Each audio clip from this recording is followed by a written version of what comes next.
Hello kids, welcome to my channel Fun Learning with Vanashri. So today we are going to learn a new chapter which name is Sushruta. A peep into the past. A peep into the past इथे याचा अर्थ असा होतो की भूतकाळात डोकावून बघणे, कारण ही stories past मधून घेतलेली आहे तर आपल्याला बघायची. चलो let's read the story first.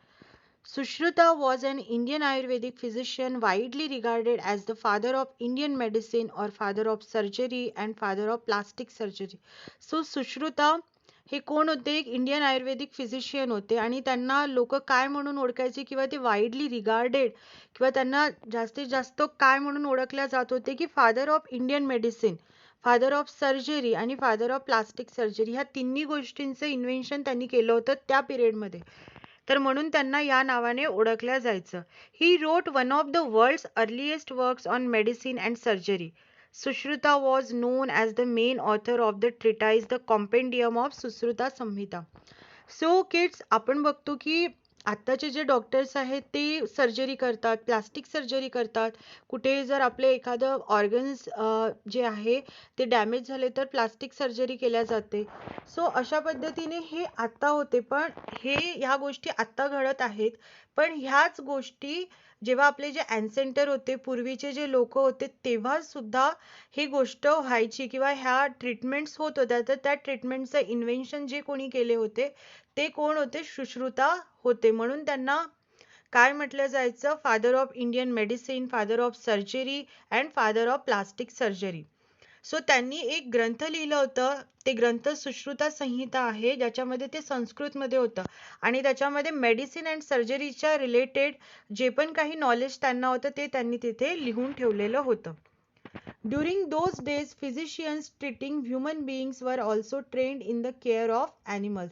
त्या काळामध्ये जे फिजिशियन्स होते ते ह्युमन बिईंग्सला तर बघायचेच, त्याचप्रमाणे त्यांना अशा पद्धतीने ट्रेन केलं जायचं की ॲनिमल्सची केअर कशी घ्यायची हे सुद्धा त्यांना ट्रेन केलं जायचं. The principles of animal surgery are effectively the same as that human surgery.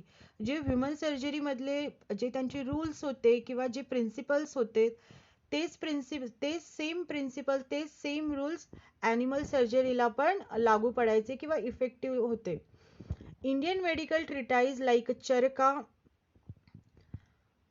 Charka, Sushruta and Harita हे जे ग्रंथ आहे, ट्रिटाईज आहे, चरका, सुश्रुता अँड हरिता हे संहिताच कंटेन चॅप्टर. हे कुठून घेतलेले आहे? तर ती जी संहिता होती त्याच्यामधून हे कंटेन्स किंवा हे चॅप्टर्स घेतलेले आहे.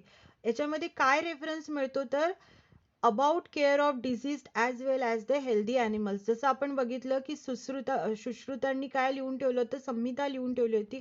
त्याच्यामध्येच काही चॅप्टर असे आहेत ज्याच्यामध्ये तुम्हाला जसं चरका, सुश्रुता अँड हरिता याच्यामध्ये तुम्हाला काय मिळणार? तर कशा पद्धतीने ॲनिमल्सला हेल्दी केल्या जातात किंवा त्याच्यावर काही डिसीज झाले असेल तर त्यांची केअर कशी घेतली जायची हे नॉलेज त्या ग्रंथामध्ये किंवा त्या ट्रिटाईजमध्ये मिळतं. There were, however, physicians who specialized only in the care of the animals or even in one class of animals. The greatest of them all was Shalihotra. Shalihotra हे त्या काळामध्ये एक असे फिजिशियन्स होते जे स्पेशलाइज्ड होते ॲनिमल्स किंवा स्पेशल ॲनिमल्सची केअर करण्यामध्ये. त्याच्यामध्ये खूप जास्त त्यांनी नॉलेज गेन केलेलं होतं. The greatest of them all was Shalihotra, the father of veterinary science. So आता शलिहोत्रा हे कोण होते? त्यांना काय पदवी मिळालेली होती? काय डेझिग्नेशन मिळालं होतं? की फादर ऑफ वेटरनरी सायन्स असं त्यांना लोक म्हणायचे. Though Shalihotra gained all the knowledge of surgery from Sushruta and implemented it in animal health care. So Shalihotra जे होते त्यांनी काय केलं? त्यांनी नॉलेज गेन केलं होतं कुणाकडून?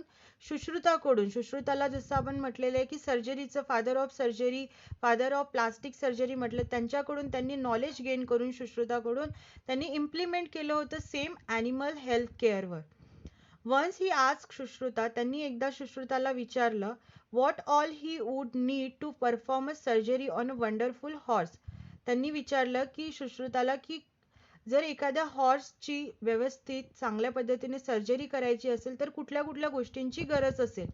Very quickly listed down all the instruments and the medicines that would be needed. सुश्रुतांनी काय केलं? त्यावेळेस पटकन त्याने ज्या गोष्टींची गरज असते, जे इन्स्ट्रुमेंट्स लागणार होते, what ever needed for that, त्यांनी ते सगळे ही टेकआउट त्यांनी सगळे ते बाहेर काढले आणि ते एक लिस्टेड म्हणजे एका जागेवर व्यवस्थित त्याने ठेवले. 3 things are missing Shalihotra sed. Shalihotra हे जे आहे ते सुश्रुताचे गुरु होते. He was a teacher of Sushruta. तर त्यांनी काय केले की शलिहोत्राने सांगितले की ती 3 थिंग्स काय आहे मिसिंग आहे. There are 3 things are missing. Confuse Sushruta looked at him.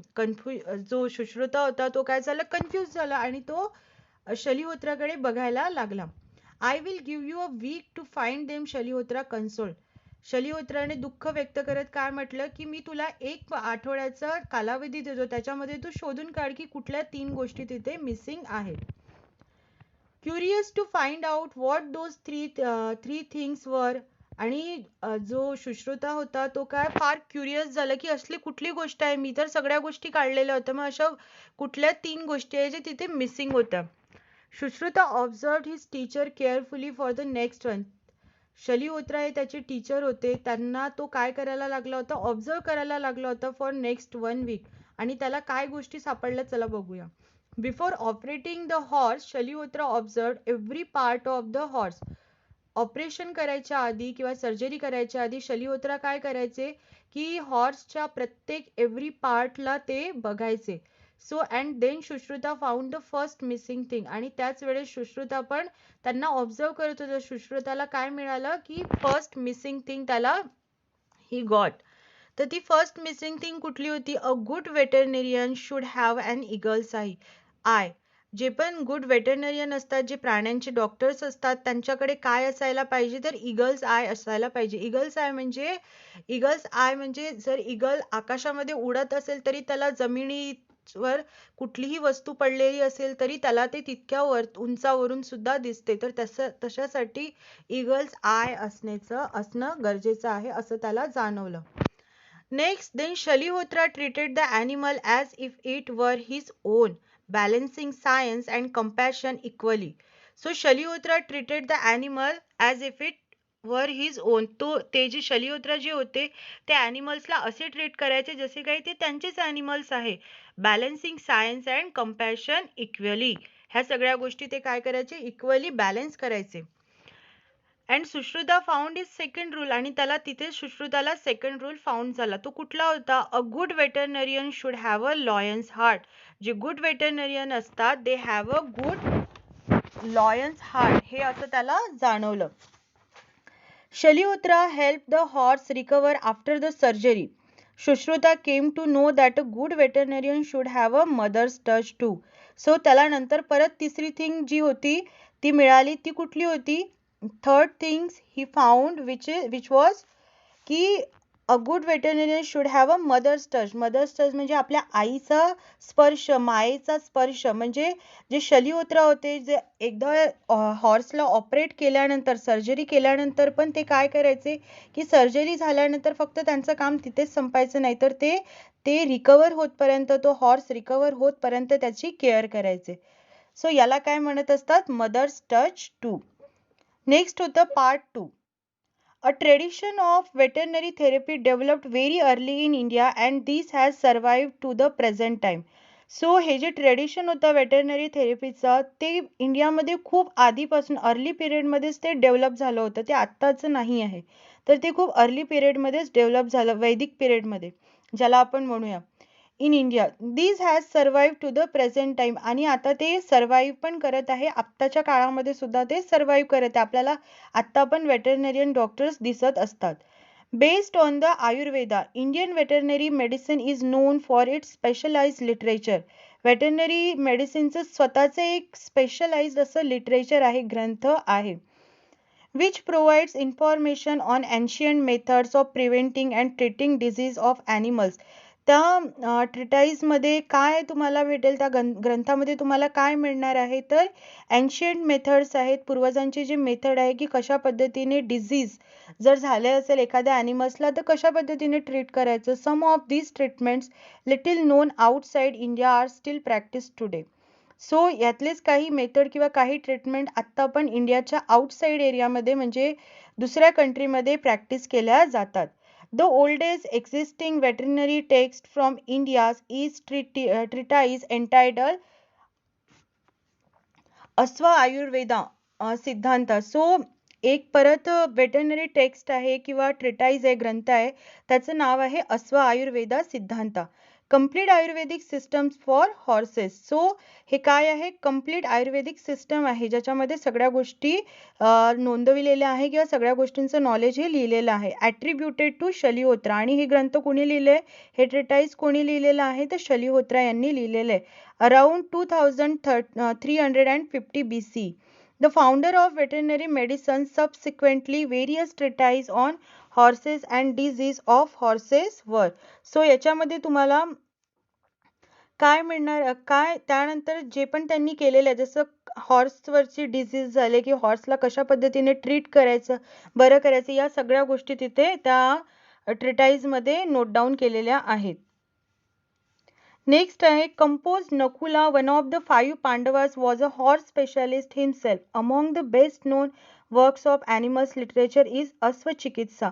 So Nakula हे जे पांडवामधला एक होता, म्हणजे पांडवांचा एक भाऊ होता नकुला, तर त्याला हॉर्समध्ये किंवा ॲनिमल्समध्ये स्पेशल इंटरेस्ट होता. तर त्याने तो हॉर्स स्पेशलिस्ट होता आणि त्याने काय केलं होतं? त्याने पण एक लिटरेचर लिहून ठेवलेलं आहे, त्याचं नाव आहे अश्वचिकित्सा. थेराप्युटिक ऑफ हॉर्सेस, म्हणजे हॉर्सची थेरपी कशी करायची त्या पद्धतीने. Written by Nakula. Later during the reign of Chandragupta Maurya. Chandragupta मौर्यांच्या रिजनमध्ये काय झालं? अराउंड 300 BC मध्ये veterinarian started accompanying armies to treat horses, elephants as well as cattle. So जे चंद्रगुप्त मौर्यांच्या पिरियडमध्ये वेटरनरियन्स होते ते काय करायचे? आर्मीज बरोबर ते हॉर्सेसला पण ट्रीट करायचे, एलिफंट्सला पण ट्रीट करायचे आणि कॅटल म्हणजे जे गाई गुरे असतात त्यांना सुद्धा ते ट्रीट करायचे. कारण जेव्हा बॅटल व्हायची, जेव्हा वॉर्स व्हायचे, तेव्हा ते एलिफंट्स म्हणा किंवा आर्मीजचे जे पण ॲनिमल्स असायचे ते इंजर्ड व्हायचे, तर त्यांना ट्रीट ते करायचे. So the great emperor Ashoka erected the first known veterinary hospitals of the world. जगातला पहिला वेटरनरी हॉस्पिटल जे कोणी काढलं असेल तर ते द ग्रेट एम्परर अशोका होते. He arranged cultivation of herbal medicines for men and animals in his empire and adjoining kingdoms. त्यांच्या किंगडम्सला लागलेले जे पण राज्य होते त्या राज्यात सुद्धा जे Ashoka, the great emperor Ashoka हे राजे होते, त्यांनी काय केलं होतं? कल्टिवेशन केली होती, लागवड केली होती. कुठल्या? तर हर्बल मेडिसिनची लागवड त्यांनी केली होती. मेन आणि ॲनिमल्सला, ह्युमन बिईंग्सला बरं करण्यासाठी, ट्रीट करण्यासाठी जे मेडिसिन लागतात त्याची त्यांनी कल्टिवेशन केली होती. Giving the animals general tonics and stimulants was practiced in order to ensure good mental and physical health. So त्यांनी काय? Giving the animal general tonics, त्यांचे जनरल टॉनिक्स आहे किंवा स्टिम्युलंट्स आहे ते त्यांनी काय केलेलं होतं? उत्तेजक जे ॲनिमल्सला लागतात ते सुद्धा त्यांनी तयार केलेले होते. Prevention of the occurrence of disease was also given importance. Prevention of the occurrence of disease म्हणजे एखादं डिझीज होण्याच्या आधीच जर प्रिकॉशन जे घेतले जातात त्याला पण त्यांनी त्या पिरियडमध्ये इम्पॉर्टन्स, म्हणजे वैदिक काळामध्ये इम्पॉर्टन्स दिलेली आहे. क्लिनलीनेस ऑफ ॲनिमल्स असेल, जर ॲनिमल्सची स्वच्छता करण्यात आली. Maintenance of stalls and stables, जिथे ॲनिमल्सला ठेवण्यात येणारी जी जागा असते त्याचं जर व्यवस्थित मेंटेनन्स केलं, ॲनिमल्समध्ये क्लिनलीनेस असेल, त्यांचं क्वालिटी ऑफ फूड असेल, फूड व्यवस्थित असेल, त्यांना जो पण देत आहेत ते. डिसएडव्हान्टेजेस ऑफ ओव्हरफीडिंग वर लुक्ड आफ्टर. एखाद्या प्राण्याला जर ओव्हरफीडिंग करण्यात आली, म्हणजे जास्त जेवण देण्यात आलं, तर ते पण त्यांच्या तब्येतीवर खराब म्हणजे डिसएडव्हान्टेज दाखवू शकतं. सो या सगळ्या गोष्टींची काळजी त्या पिरियडमध्ये घेण्यात येत होती. Utilisation of animal by products was also done wisely by our ancestor. जे आपले पूर्वज होते, ॲन्सेंटर्स होते, त्यांनी खूप चांगल्या पद्धतीने ॲनिमल्सचे जे प्रोडक्ट्स यायचे त्याचं युटिलायझेशन खूप छान पद्धतीने करून ठेवलेलं होतं. Conversion of milk into butter. मिल्कपासून त्यांनी मिल्कचं बटरमध्ये रूपांतर केलं, तसेच घीमध्ये रूपांतर केलं. Then curd, khoya etcetera was a common practice and still is. आणि हे त्यावेळेस केलं होतं आणि ते आत्ता पण कंटिन्यू आहे. Chicken was utilised for its meat. चिकनचा यूज कशासाठी होतो? तर मीठ म्हणून जेवणामध्ये होतो. While sheep was utilised for its wool. तर शीपचा वापर कशासाठी केला जातो? तर उलन मिळवण्यासाठी केला जातो. Although India has always had an immense knowledge in the field of veterinary science. काय म्हटलेलं आहे? आता पण इंडियामध्ये खूप जास्त किंवा त्यावेळेस इंडियामध्ये खूप जास्त प्रमाण इमेन्स नॉलेज होतं. खूप जास्त असं नॉलेज या फील्डमध्ये होतं. It is not chosen as a career by many due to lack of awareness. भरपूर जण आता हा करिअर म्हणून ऑप्शन घेत नाही किंवा चूज करत नाही. का? तर त्यांच्याकडे आता लॅक ऑफ नॉलेज म्हणू शकतो किंवा त्या नॉलेजची बरोबर म्हणजे त्यांना माहिती नाही आहे किंवा अवेअरनेस नाही आहे म्हणून ते हे करिअर म्हणून निवडत नाही. Being an agricultural based country, आपली जी कंट्री आहे ती ॲग्रिकल्चरल बेस्ड कंट्री आहे. ठीक आहे. तो kids today India needs more veterinarians who empathise with animals and give their 100% to the profession. तर आपल्याला आता जास्तीत जास्त वेटरन्सची गरज आहे जे आपल्या इंडियाला काय करू शकतील किंवा ॲनिमल्सला चांगल्या पद्धतीने बघू शकतील, त्यांच्या चांगली काळजी घेऊ शकतील आणि या प्रोफेशनमध्ये जास्तीत जास्त प्रमाण हे वेटरनरियन्सचं वाढू शकेल. सो असं इथे जे ऑथर आहे त्यांनी सांगितले. ऑथरचं नाव आहे डॉक्टर चिरंतना मटकारी. सो किड्स इथे हा जो लेसन आहे हा फिनिश होत आहे. जर तुम्हाला हा लेसन आवडला असेल तर नक्की या व्हिडिओला लाईक करा आणि जर आवडला असेल तर तुम्ही हा व्हिडिओ नक्की तुमच्या फ्रेंड्सबरोबर शेअर करा आणि सबस्क्राईब करायला विसरू नका. Thank you for watching.